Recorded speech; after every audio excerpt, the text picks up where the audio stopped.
We start tonight with the Amnesty and compensation scheme for zombie-style knives and machetes, which anti-knife crime charities have branded ineffective.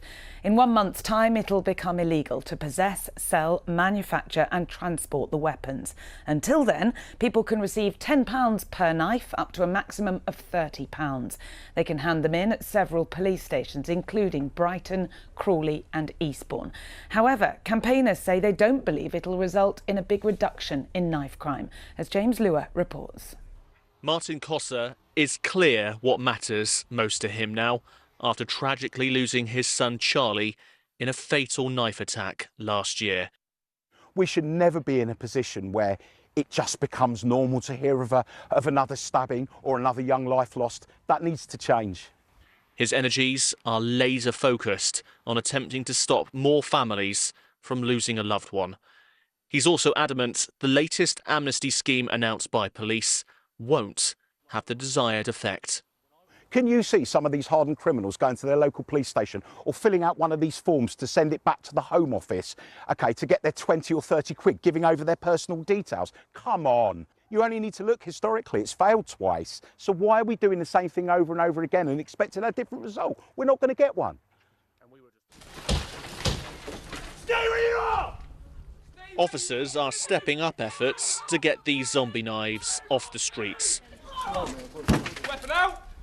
The amnesty starting this week will pay between £10 to £30 to people who hand them in, but from next month it'll become illegal under planned legislation to possess, sell, manufacture and transport them. Sussex Police have told the BBC this scheme targets particular knives that are designed to cause horrific and lasting damage. They have no place in public or private places. They go on to say the changes will take more weapons off the streets, making it more difficult for young people to get knives in the first place. Carl is an ex-gang member who now works in knife crime prevention. He thinks the process involved with handing in a knife could be too long-winded.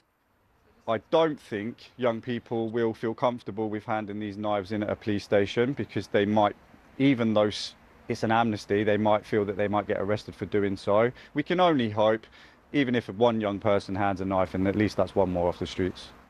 Martin now educates people about knife crime through the charity he set up in his son's name, but he's also calling for this. Why do we not licence people to carry knives? OK, gun carriers are licensed, they have to be licensed. Nobody should have a knife on the street unless they're a tradesperson, OK? They work in agricultural, they may be a chippy. They use it for their profession. Give them a licence then. The ripples of knife crime are never-ending for Charlie's family and everyone that had the pleasure of knowing him. As the fight goes on, the hope is more young lives can be saved in the future. James Lewer, BBC South East Today.